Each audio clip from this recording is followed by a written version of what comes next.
1. You will hear a woman talking to some students about her job. First, in the exam, you will have 20 seconds to look at questions 1 to 4.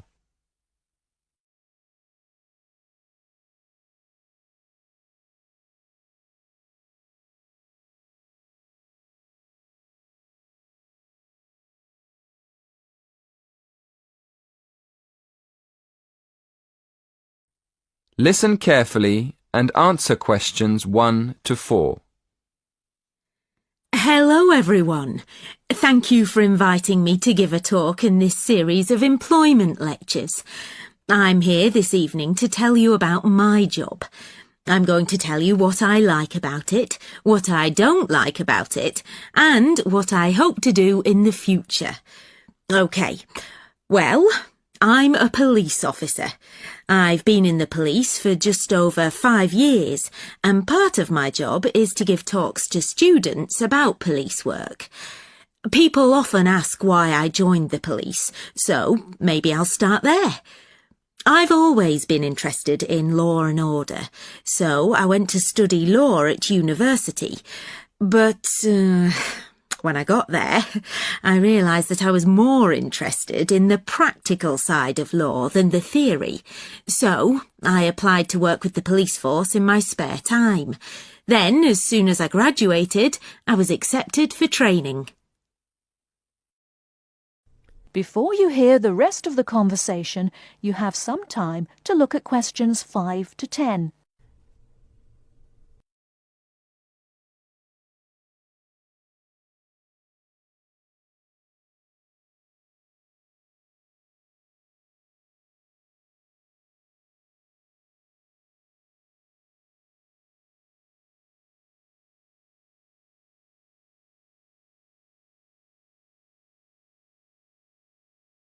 Now listen and answer questions 5 to 10. As you know, our job is to protect the public from criminals and defend the law. So obviously, the police force has to work every day of the week, day and night. This means we're often at work when everyone else is relaxing with friends and family, and we can't always be around for special occasions like birthdays and New Year's Eve. On top of that, we have a lot of extra work at weekends, especially when there's a football match and the fans are out celebrating.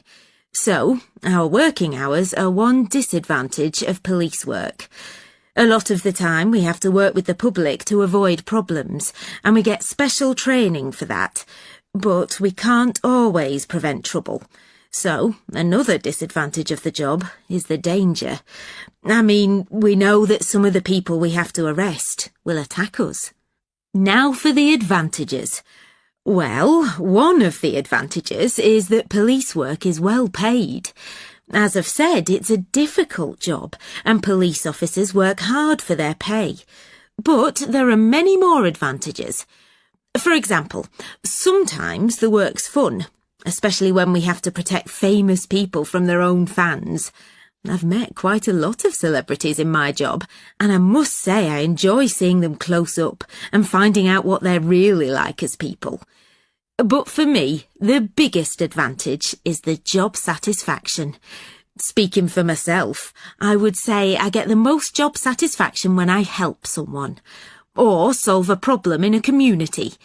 And in the future, I'd like to train to be a detective. I think I'd be good at that. That is the end of part 1. You now have half a minute to check your answers.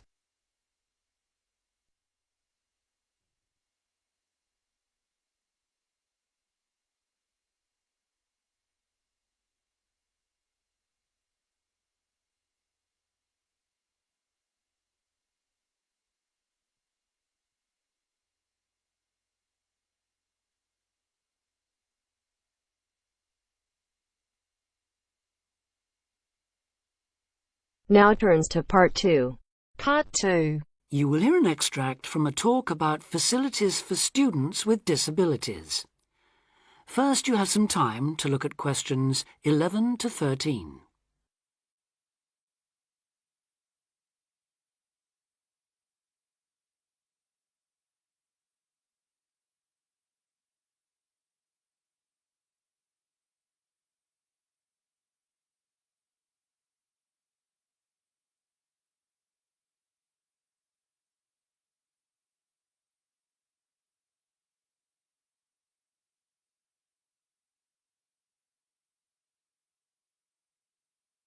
Now listen carefully and answer questions 11 to 13. Welcome to Student Times, the programme with all the latest on what's happening at universities around the country. Today we'll be discussing disabled applicants and the kind of support they can expect to find, or not find, at the university of their choice. With me to tell us more is Student Disability Advisor Sally Taylor. Good morning, Sally. Good morning, Hugh. I'd like to start by pointing out that although 1 in 4 people has some kind of disability, the proportion among students is much lower. This is partly because most students are under 25 and many people only develop their disabilities as they get older, but it's also because some universities don't do much to encourage access. It is true, though, that some have quite sticky problems when it comes to, for instance, wheelchair access, ancient buildings, cobbled streets built centuries ago, and so on. When faced with such a situation, some universities make an extra special effort to provide for students with particular disabilities, while others have specialist accommodation. In fact, all universities should have a written policy statement on students with disabilities, setting out what facilities they have, what their attitude is, and what they're prepared to do. But having said that, only you can properly understand the challenges of any disability you have, and so before accepting a place at a university, or even while you're considering applying, if only to raise the university's awareness, it's good to talk to them and find out how much they can and will do for you. The problem is who to talk to. Most universities and some students' unions have a disability advisor who is supposed to know what facilities they already have and will help with further arrangements if necessary or possible. However, all too often this person is a token. Sometimes it's just an extra responsibility given to a secretary. They don't know what the situation is in practice, and they don't have any real authority to change anything. So, given that for any prospective student it's best to visit a university before applying, it's an especially good idea for students with disabilities or special needs to check whether the place really does come up to scratch. In general, the university should provide personal care and assistance, and there are certain key features to look out for if you have a particular disability, including the following. Before you hear the rest of the talk, you have some time to look at questions 14 to 20.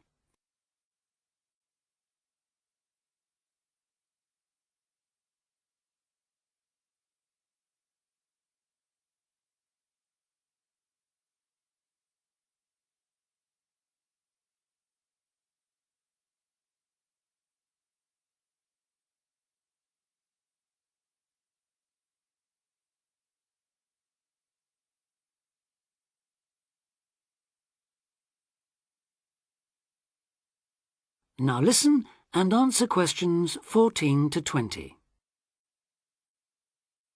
Firstly, if your mobility is impaired, check there are ramps and easy access to all buildings, not just accommodation or teaching rooms. Then, when you're inside, look for clear instructions on fire and emergency procedures for the disabled. Also, make sure there are lifts that work, not the usual ones that seem to be out of order half the time. And check for suitable lavatory facilities. There is a different set of things to look for if you suffer from any kind of hearing impairment. There should be induction loops in lecture theatres, flashing sirens in all rooms, and in accommodation, visual doorbells that light up when somebody calls round to see you. If it is your sight that is impaired, there obviously need to be braille translators of books and documents. In all buildings, the stairs, floors, doorways and windows must have clear markings, and there also have to be special fire and emergency procedures for you. If you suffer from dyslexia, you will need a computer for general use and in exams. And as exams may take you longer to complete, you should be allowed extra time in which to do so. This applies to work in general too. There are, of course, many other possible health difficulties that you may suffer from, such as diabetes, epilepsy, or heart conditions. If this is the case, check the availability of access to appropriate treatment, including medication and/or therapy. Finally, make sure that in the event of an emergency, it is clear what you and other people who may be involved have to do. That is the end of part 2. You now have half a minute to check your answers.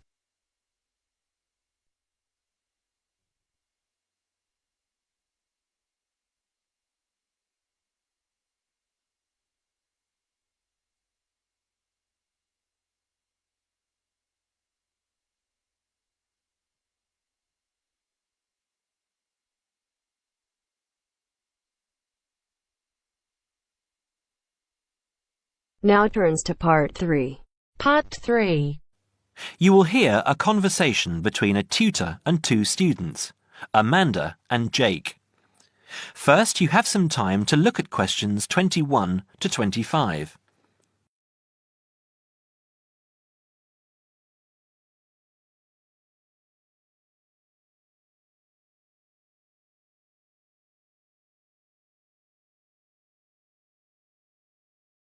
Now listen carefully and answer questions 21 to 25. So, Jake and Amanda, how did the project go? Very well, I think, Dr. Hinton. I certainly learned a lot and enjoyed myself at the same time. Me too. So, remind me, what was your project about? Basically, what makes successful people? Let's call them top achievers successful. Yes. How are they different from us? What do they do that other less successful people don't do? Interesting. And did you come to any conclusions? Quite a few, actually. Good. Share some with me then. Well, I'd always thought that a top achiever would be the sort of person who would bring work home every night and slave over it. But it appears not. Those types tend to peak early and then go into decline. They become addicted to work itself, with much less concern for results. We found that high achievers were certainly ready to work hard, but within strict limits. They knew how to relax, could leave their work at the office, prized close friends and family life, and spent a healthy amount of time with their children and friends. There's a lesson for us all there. Anyway, go on. It's also very important to choose a career which you enjoy, not just one that pays well or which assures you of a pension many years down the line. Surely that's important though, Amanda. Yes, I agree, but being happy in your work is far more important than anything else. Top achievers spend over 2/3 of their working hours on doing work they truly prefer and only 1/3 on disliked chores. They want internal satisfaction, not just external rewards such as pay rises and promotions. Before you hear the rest of the conversation, you have some time to look at questions 26 to 30.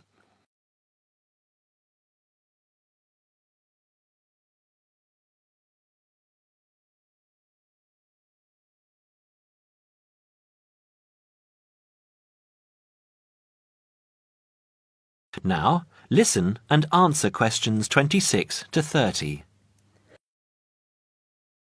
Actually, in the end, they often have both, because they enjoy what they are doing, so their work is better and their rewards higher.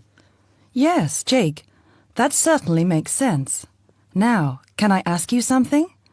Do high achievers, as you call them, take many risks? Yes and no. I interviewed one business executive who told me he was able to take risks because he carefully considered how he could salvage a situation if it all went wrong. He imagined the worst that could happen, and if he could live with that, he went ahead. If not, he didn't take the chance. Other people prefer to stay in what I heard described as the comfort zone setting for security. even if it means settling for mediocrity and boredom too. Would you call top achievers perfectionists? Contrary to what I expected, no, I wouldn't. We came to the conclusion that a lot of ambitious and hard-working people are so obsessed with perfection that they actually turn out very little work.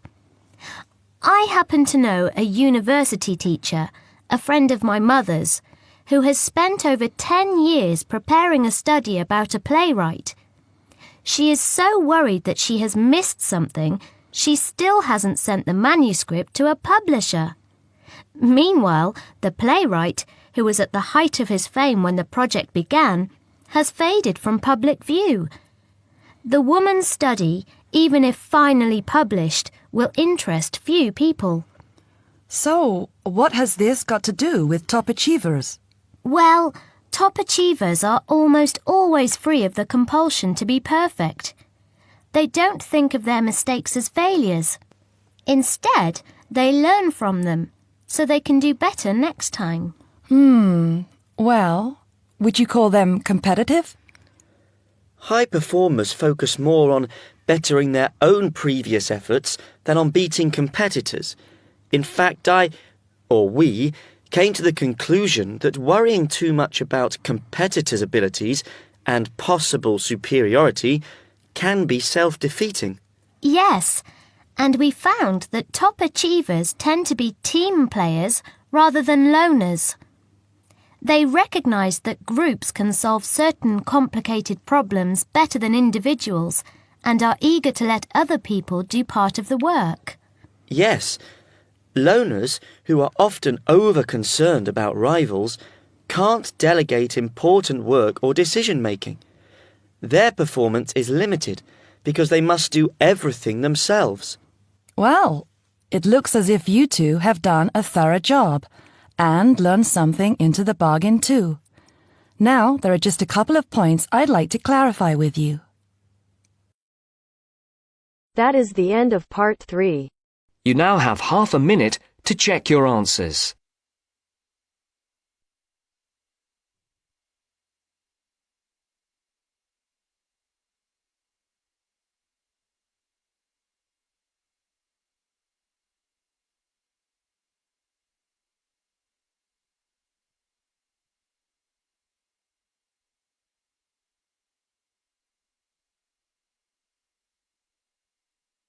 Now turns to part 4. Part 4. You will hear part of a lecture about fireworks.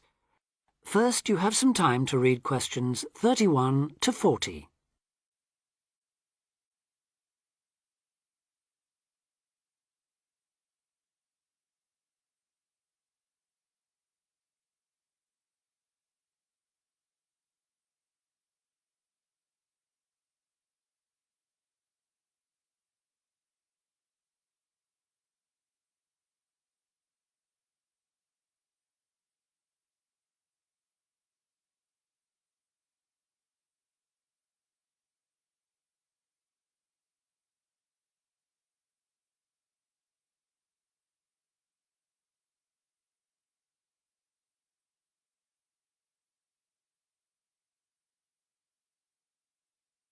Now listen carefully and answer questions 31 to 40.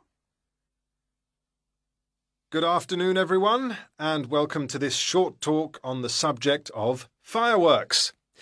Now, fireworks, as I'm sure many of you know, were invented in China, though there has long been disagreement as to exactly when, or even in which century. The consensus nowadays, though, is that it was in the 6th, as there is considerable evidence of war rockets being made then.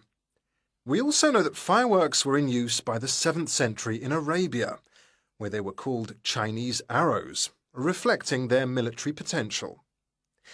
It then took a long time for them to spread to Europe. In fact, it wasn't until the 1200s that fireworks made their appearance there.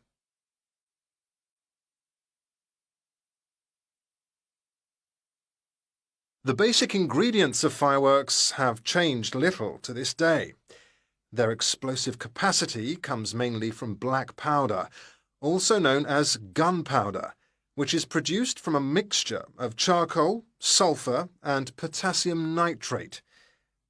A modern aerial firework, the kind used nowadays in big public displays, not the small rocket type that you might remember from your childhood, is normally made in the form of a shell, often a sphere about the size of a peach. Inside the shell are a number of stars, surrounded by black powder, and running through the centre of the round shell is a charge that makes the firework explode when it reaches the desired altitude. This is known as the bursting charge. When this explodes, it ignites the outside of the stars, which begin to burn with bright showers of sparks. Since the explosion throws the stars in all directions, you get the huge sphere of sparkling light that is so familiar at firework displays. A shell of this kind is launched from a 75mm diameter mortar, which in some ways resembles the type used by the military. The mortar is a steel, or increasingly for safety reasons, shatterproof plastic pipe. This is likely to be 500mm long and sealed at one end. The other end is aimed at the sky, and at the bottom of the pipe, below the shell, is placed a cylinder containing black powder. This has a long fuse, which projects out of the tube.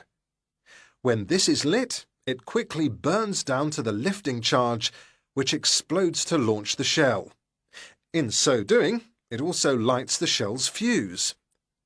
The shell's fuse burns while the shell rises to its correct altitude and then ignites the bursting charge so it explodes.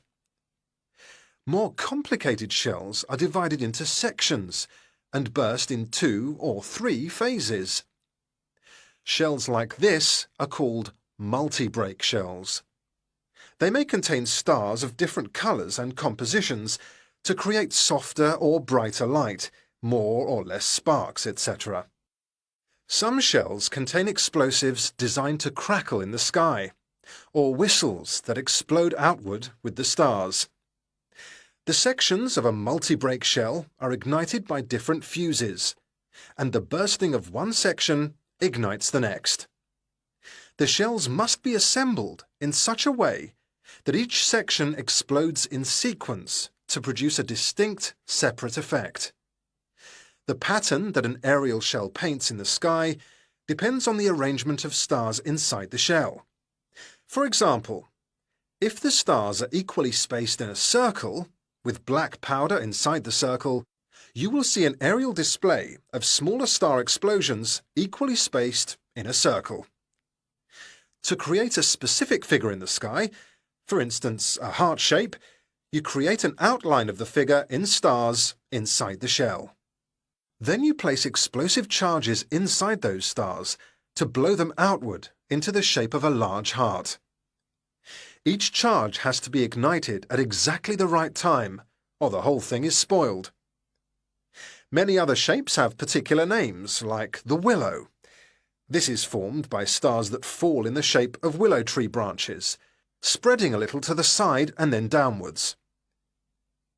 The high charcoal composition of the stars makes them long burning, so they may even stay visible until they hit the ground. The ring shell is fairly basic. It is produced by stars exploding outwards to produce a symmetrical ring of coloured lights.